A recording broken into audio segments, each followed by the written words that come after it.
Bienvenue dans 88 images par seconde, où je reviens chaque semaine sur les sorties nationales au cinéma et en VOD. Adam by Eve, Alive in Animation. Une expérience mêlant une fiction inspirée d'Adam et Ève, avec du live action, de l'animation et les chroniques clips du chanteur Eve. Ce n'est pas déplaisant, mais c'est assez déroutant. Ceux qui aiment une histoire linéaire et facilement compréhensible, vous allez être déçus parce que c'est pas fait pour vous. Même si à la fin on comprend l'essentiel de l'histoire. En plus, si vous n'accrochez pas au style musical, vous risquez de passer un mauvais moment. Moi, ce ne fut pas le cas. Pour autant, je préfère revoir Interstellar 5555 pour la énième fois plutôt que revoir ce film-là. 5 sur 10. Marilyn a les yeux noirs. Une belle comédie dramatique se déroulant dans un centre psychiatrique. C'est bien écrit, les personnages sont attachants et leurs pathologies sont intéressantes. Les acteurs font un excellent travail. Et côté réalisation, ça reste simple mais efficace. La direction artistique, par exemple, n'en fait pas trop sur le Monroe, et heureusement, car ça aurait perdu de sa superbe. Un joli moment plein d'humanité, 7 sur 10. Jukai, la forêt des suicides. Takeshi Shimizu revient avec un film d'épouvante très réussi, à la direction artistique irréprochable, avec de chouettes idées visuelles, une maîtrise de la tension et du montage qui nous maintient en haleine du début à la fin. Les comédiens sont corrects et n'en font pas des caisses, comme souvent dans le cinéma japonais. Les personnages ne sont pas très consistants pour la plupart, mais le récit est si bien écrit qu'on lui pardonne. Un bon film dont vous auriez tort de laisser passer. 7 sur 10. 3 fois rien. Nadège Loiseau reprend les mêmes comédiens que pour son film précédent et nous propose une comédie dramatique de qualité dans le monde des SDF. Drôle et émouvant quand il faut, puis bien plus émotionnel qu'il n'y paraît au premier abord. Un bon film qui redonne le sourire et qui peut également vous tirer quelques larmes, donc ça vaut le détour. 7 sur 10. Un fils du Sud. Biopic sur un jeune blanc d'Alabama s'engageant pour la cause des Noirs en 1961. Le film est classique dans le genre mais reste intéressant grâce à des personnages bien travaillés auxquels on s'attache rapidement.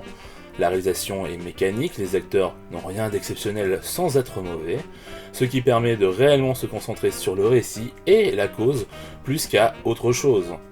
Si le sujet et les biopics vous plaisent, celui-ci devrait bien passer également. 6 sur 10. L'histoire de ma femme. Un drame romantique adaptant le roman éponyme réalisé par Ildiko Eneidi, réalisatrice hongroise, avec brio. On quitte la narration où l'on entend les pensées du personnage principal du roman pour les intérioriser afin que le spectateur s'interroge également. Un choix judicieux qui vous permet de rester en alerte durant les près de 3 heures du long métrage. Le casting s'en sort vraiment bien et la photo est vraiment de qualité. Un bon film auquel il faut laisser sa chance malgré sa durée. 7 sur 10. Money Boys. Drame romantique chinois sur la prostitution homosexuelle masculine, comment cela est perçu par la société, la famille et par ceux qui le font. Le sujet est bien traité, mais la romance est compliquée et se finit mal. Le casting, sinon, s'en sort vraiment bien, la réalisation a de belles propositions et la photo est de qualité. Finalement, on passe un bon moment malgré quelques longueurs. 6 sur 10. À plein temps. Drame haletant hyper dynamique où l'on suit les galères d'une femme où la tension va crescendo et où on a du mal à voir le bout du tunnel. La réalisation associée à la BO sont oppressantes et donnent le ton du film. La photo froide participe aussi grandement à l'atmosphère austère du long métrage. Quant à Laure Calamy, elle est excellente et mérite son prix d'interprétation à la Mostra de Venise. Un film qui ne vous laissera pas indifférent et qu'il vaut mieux ne pas voir si vous n'allez pas très bien dans votre vie. 7 sur 10. Notre-Dame brûle. Film de commande de Pathé réalisé par Jean-Jacques Hano. Alors je vais vous le dire tout de suite, on dirait un docu-fiction de luxe. Car on ne peut pas nier que la reconstitution des décors, des reliques et de l'événement sont incroyables. Pour autant, on s'emmerde, autant que si on revoyait les images à la télévision de l'événement. Car même si on essaie de nous passionner pour le projet en étant dans l'action, c'est vraiment pas suffisant à mes yeux. Puis ça ne raconte rien d'autre que l'incendie de Notre-Dame, donc il n'y a pas grand intérêt de voir ça au cinéma, à mon humble avis. Donc 4 sur 10. Alors on danse. Michel Larocque livre un film sympathique, cousu de fil blanc, certes, pas très original, on va pas se mentir, mais on passe un bon moment. Les personnages sont chaleureux, la BO a un côté nostalgique qui fonctionne bien, et même si on a une impression de déjà-vu et qu'il aurait plus sa place à la télévision qu'au cinéma, je dois avouer qu'on a quelques rires francs tout de même, donc 5 sur 10. Entre les vagues. Le second long métrage de Anaïs Volpe est un drame touchant dans le monde des comédiens de théâtre, avec le retour de Mathieu Longuette dans le rôle du Love Interest. Ayant été comédien sur Paris, je trouve que ça marche bien, le côté copinage entre comédiens alors qu'on est concurrents finalement est une réalité. Les actrices sont convaincantes, leur amitié est touchante, la réalisation est efficace, pour autant j'ai eu du mal avec la partie qu'on pourrait qualifier de sentimentale du film, dans laquelle je ne suis pas rentré. Un bon film qui risque d'en faire pleurer certains, donc 6 sur 10. Medusa. Film brésilien sur un groupe d'extrémistes religieux fascistes, duquel on suit le récit de désapprentissage d'une jeune femme, si je puis dire. L'idée n'est pas bête, mais il est difficile d'avoir de l'empathie pour un tel personnage, surtout que son changement de comportement n'est pas forcément là pour de bonnes raisons. Du moins, ce n'est pas assez explicite si tel est le cas. Sinon, la réalisation est de bonne facture, la photo abuse un peu trop des gélatines rouges et vertes, les actrices sont convaincantes, les décors ont un cachet et la BO est de qualité avec un côté années 80 que vous apprécierez fortement. Donc 4 sur 10. Deepwater. Adrian Lyne revient après 20 ans d'absence pour un thriller très plan-plan, dans lequel un couple autodestructeur sévit et où les amants de l'une sont tués par son mari, tel un jeu macabre entre le couple. C'est loin d'être distrayant et le final ne vient pas satisfaire les attentes du spectateur d'un film qui était déjà très prévisible. Pour autant, les acteurs incarnent magistralement leurs personnages et nous captivent. La réalisation, quant à elle, est assez simple et se concentre plus sur ses personnages que sur une atmosphère qu'elle installerait. Pas génial après 20 ans d'absence, il aurait probablement mieux fallu s'abstenir, je pense. 4 sur 10. Love After Love. Adaptation de la nouvelle éponyme, ce drame se déroulant dans les années 30 à Hong Kong, mêlant jeu de pouvoir et de séduction à une direction artistique assez particulière, notamment une photo qui rend certaines scènes fausses, alors que les décors et costumes sont somptueux. Les actrices ont la part belle avec des personnages magnifiquement écrits dans cette quête de liberté sexuelle. Le long métrage a quelque chose d'envoûtant, malgré quelques longueurs, et finalement on reste un peu sur sa fin. 6 sur 10. Windfall.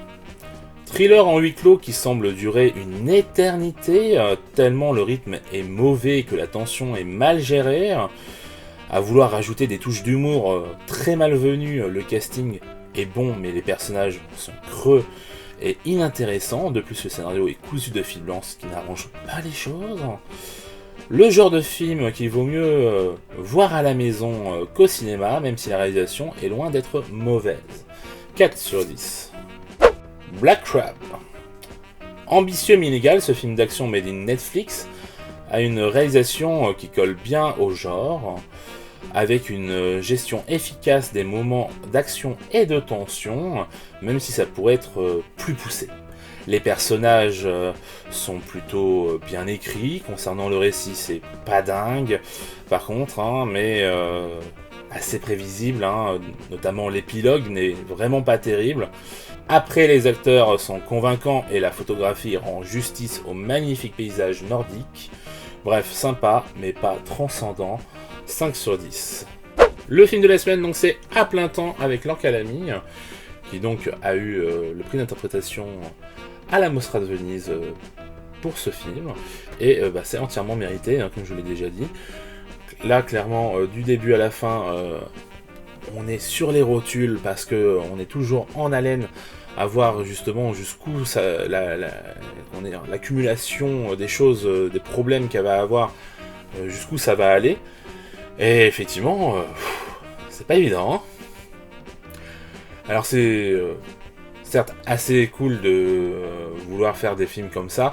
Après, Laure Calamy commence quand même à être assez connue, et je trouve que, bon, même si elle arrive à faire illusion dans ce monde-là, surtout que ça ne fait que 4 ans, d'après l'histoire, a priori, que justement elle est un peu dans ses emmerdes, on va dire, et qu'avant elle avait une bonne situation, parce qu'elle a de bons diplômes. C'est vrai que c'est un peu dommage qu'on n'ait pas justement quelqu'un qui soit vraiment de base dans la merde tout le temps, et qu'on voit pas justement que bon, l'idée c'est pour nous montrer que ça peut arriver à tout le monde, mais en même temps je sais pas, il y a quelque chose qui sonne un peu faux par moment, même si globalement on est dedans du début à la fin, ça je peux pas le nier. Après aussi on se demande pourquoi elle va pas demander de l'aide à des amis, à de la famille, tout ça. Apparemment ce serait par fierté, on va dire. D'ailleurs elle va pas justement montrer sur son CV les années où elle aura fait du coup femme de ménage, lorsqu'elle va vouloir reprétendre à un poste par rapport à ses diplômes, en justement mettant ça sur le dos plutôt des enfants, en disant qu'elle était mère au foyer pendant ce temps, alors que on sait très bien que pas vraiment, hein. Donc bref. C'est vrai que c'est un peu compliqué à ce niveau-là, on se pose beaucoup de questions, mais en même temps c'est ça qui fait que le film est intéressant. Bref, c'est clairement le meilleur film de la semaine, parce que franchement il n'y avait pas grand-chose cette semaine, hein, comme vous avez pu le voir. Donc je vous dis à très vite, à la semaine prochaine, ciao.